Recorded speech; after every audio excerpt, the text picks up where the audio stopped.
Cyprus സന്ദർശിക്കുന്നത്. Cyprus സന്ദർശനത്തിനിടെ തുർക്കിക്ക് മുന്നറിയിപ്പുമായി പ്രധാനമന്ത്രി നരേന്ദ്രമോദി. സൈപ്രസിന്റെ വടക്കൻ മേഖലകളിൽ ഐക്യരാഷ്ട്രസഭയുടെ നിയന്ത്രണത്തിലുള്ള നിഷ്പക്ഷ മേഖലയായ ഗ്രീൻ ലൈൻ പ്രധാനമന്ത്രി സന്ദർശിച്ചു.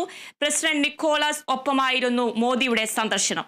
സൈപ്രസിനെ രണ്ടായി വേർതിരിക്കുന്നതാണ് ഗ്രീൻ ലൈൻ. 1974 തുർക്കി സൈപ്രസിന്റെ വടക്കൻ മേഖല കൈയടക്കിയതോടെയാണ് നിഷ്പക്ഷ മേഖല നിലവിൽ വന്നത്. സംഘർഷം ഒഴിവാക്കാൻ UN സമാധാന സേന ഇവിടെ പട്രോളിംഗ് നടത്തുന്നുണ്ട്.